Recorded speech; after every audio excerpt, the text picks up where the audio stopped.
4월 20일 KMA 뉴스브리핑입니다. 정부가 사회적 거리두기 기간을 2주 더 연장했습니다.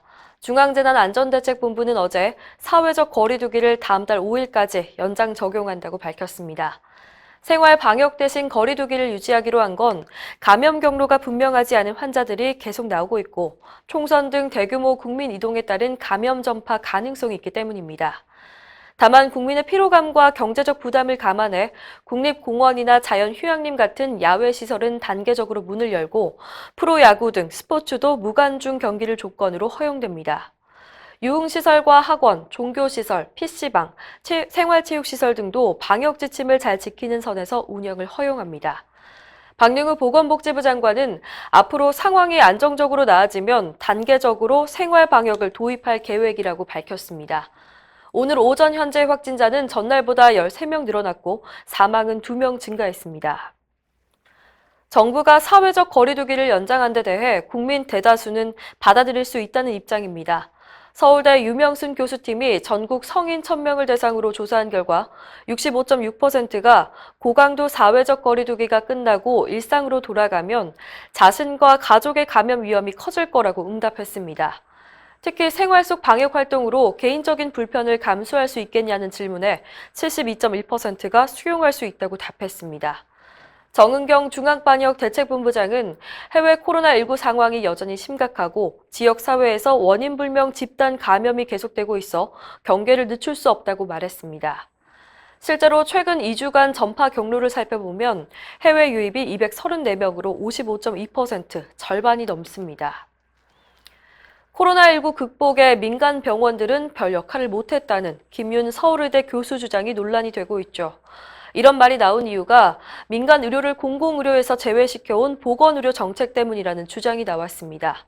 이규식 연세의대의 명예교수는 최근 이슈페이퍼 기고문에서 국공립 병원에서 하는 것만 공공의료다, 이런 생각은 곤란하다며 과거 신종플루와 메르스, 이번 코로나19 사태에서도 민간 병원이 감염병 진료에 앞장선 사례를 들었습니다.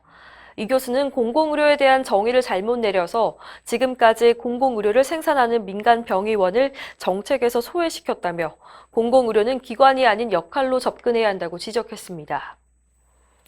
요즘 코로나19 치료제와 백신에 대한 관심이 높습니다. 하지만 개발 단계를 건너뛰면서까지 서둘러선 안 된다는 전문가들의 목소리가 나오고 있습니다. 치료제와 백신은 무엇보다 안정성이 중요하기 때문입니다. 최근 열린 온라인 포럼에서 대한백신학회 황은수 회장은 백신을 하나 만들기 위해선 먼저 타겟을 찾고 개발할 파트너사를 선정한 뒤 동물 실험과 전임상 시험, 임상 시험 등 개발 과정에만 수년이 소요된다고 설명했습니다. 하지만 코로나19가 팬데믹 상황에 접어들자 이런 과정 중에 일부가 생략되고 있어서 우려된다는 겁니다. 황 회장은 백신 부작용은 어떤 식으로 나타날지 모른다면서 세간의 기대처럼 1, 2년 안에 백신이 창출될 수는 없고 그래서도 안 된다고 강조했습니다. 코로나19 사태를 틈타서 의료기관 컴퓨터에 악성 코드가 기승을 부리고 있습니다. 최근에 문제되고 있는 악성 코드는 컴퓨터에 코비드19라는 숨긴 폴더를 만들어 윈도우를 비활성화시킨 뒤 복구를 빌미로 금전을 요구합니다. 이런 종류의 악성 코드를 랜섬웨어라고 하는데요. 감염되지 않으려면 의심스러운 메일은 절대 열지 말고 백신 프로그램을 반드시 설치해야 합니다. 또 운영체제를 업데이트하고 신뢰할 수 없는 사이트를 방문하거나 의심스러운 파일을 내려받는 건 자제해야 합니다. 주기적으로 데이터를 백업하는 것도 잊지 말아야겠습니다.